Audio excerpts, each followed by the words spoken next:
Back in July, I did a video entitled Demon Souls vs. Dark Souls, a primer, in which I outlined the various differences between the two games.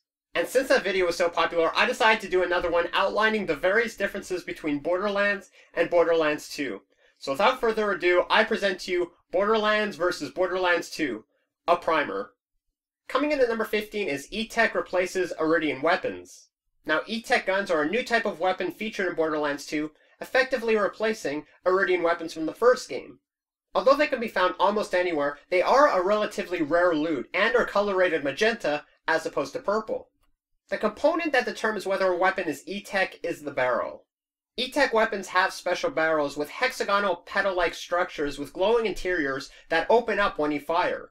And while their stats vary, they often have superior damage compared to regular weapons, largely at the cost of multiple ammo per shot. Coming in at number 14 is the inclusion of mech enemy types. Now there are three main mech enemy types within Borderlands 2, loaders, constructors, and surveyors, and each come with their varying strengths and weaknesses. Now all of the mechs are produced by Hyperion, one of the main weapons manufacturers on Pandora, headed by the main villain of Borderlands 2, Handsome Jack. Loaders will be the main military might in this game, so be aware that any elemental weapon using shock, or better yet corrosion, is sure to inflict maximum damage. Coming in at number 13 is no fall damage. Now, this one is a small change, but one that radically affects gameplay. In the first Borderlands, you take significant damage or die after falling from a certain height. Well, that's been taken away from the sequel, so feel free to jump to your heart's content from any number of cliffs. Coming in at number 12 is the inclusion of traps. Now, one notable difference in Borderlands 2 as opposed to the original Borderlands is the inclusion of traps. It used to be that if you opened up a chest or a plant pod, you'd normally receive a reward, whether it came in the form of ammo, weapons, or money. But sadly in Borderlands 2, that's not always the case.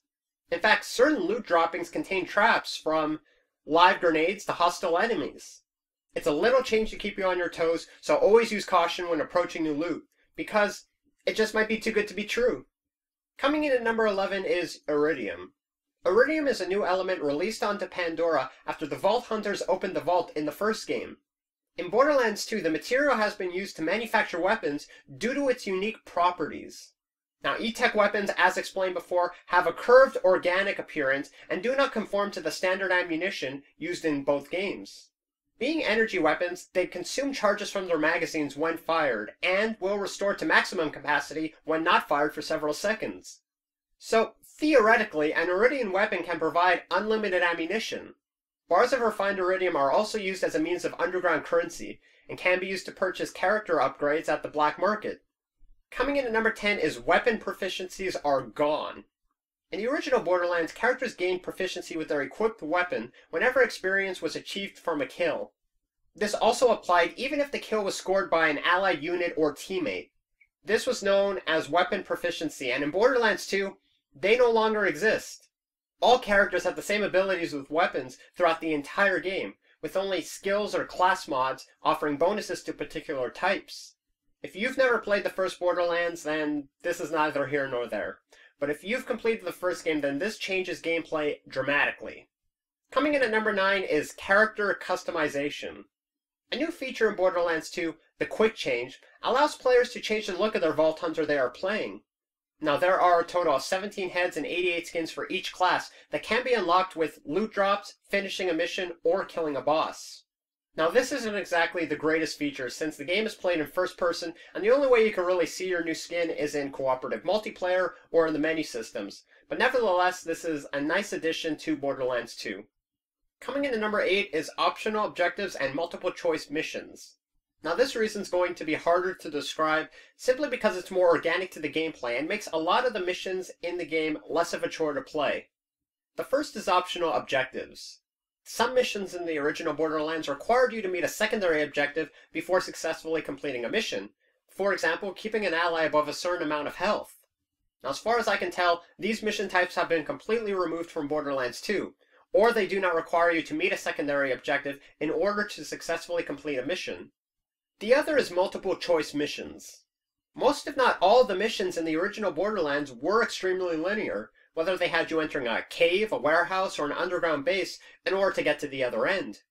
In Borderlands 2, the developers made levels much more flexible in terms of how you move around, with numerous points of entry and routes to engage enemies the way you want to.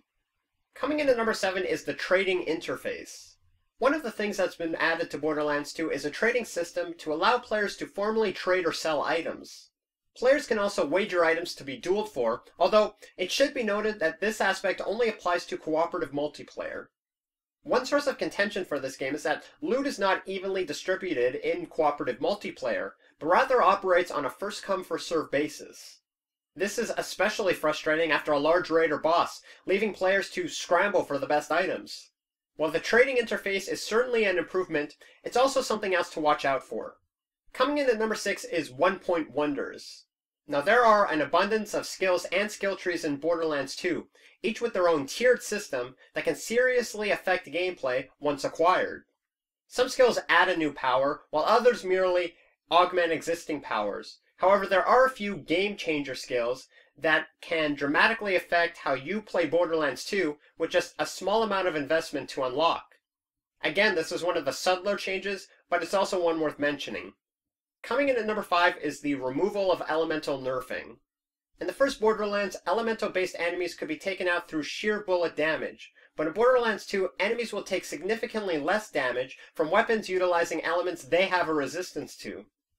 The 4 types of damage, corrosive, shock, explosive, and incendiary, each have a set chance of causing an elemental effect when they hit a target, which will cause an increased damage to that target. Now these chances are much less abstract in Borderlands 2 than they were in the original Borderlands.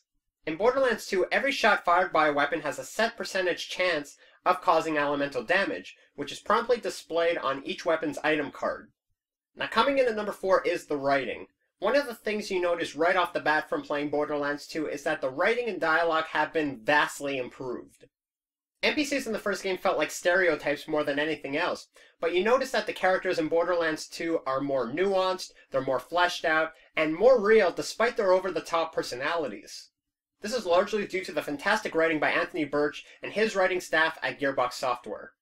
And without a doubt, Borderlands 2 is one of the funniest games that I've ever played, with characters like Handsome Jack and Claptrap spouting memorable one-liners every now and again. Coming in at number 3 is Badass Points. Now Borderlands 2 has a lot of challenges to be completed, and progress on the challenges result in increasing your Badass rank, which is a new character growth system within the game. As you raise your Badass rank, you gain Badass tokens. Redeeming these tokens allows you to pick a permanent stat bonus to your character, regardless of their current level. Think of it as a separate leveling system in addition to your current one. Coming in at number 2 is an improved user interface and the addition of a new minimap. Now again, this is a small change, but one that definitely deserves mentioning. In a game where there are a lot of information and stats displayed, you're going to want to be able to see everything at a glance. And while the interfaces and menus did a good job of this in the original Borderlands, rest assured they have been redesigned in Borderlands 2 to be more clearer, more vibrant, and much more user-friendly when it comes to navigation. There's also an inclusion of a minimap on your main HUD to let you know where you are at any given time. And coming in at number 1 is the AI. Now there have been significant improvements to the AI in Borderlands 2. Shooting enemies will stun or cripple them depending on where they are shot. For instance, shooting a Hyperion robot's arm off will impair the machine's damage-dealing capabilities. Non-enemies will also populate the game world more often, and will travel around different locations depending on the time. Enemies will also be smart enough to climb, and will navigate difficult terrain in order to pursue the player. And there you have it, the top 15 differences between Borderlands and Borderlands 2. Now I want to hear what you have to say. Do you agree with my list? Do you disagree with it? Is there a change that I may have missed? Feel free to post a comment in the comment section below, and as always, feel free to like and subscribe to my channel. That being said, I'm the Millennium Gamer, signing off.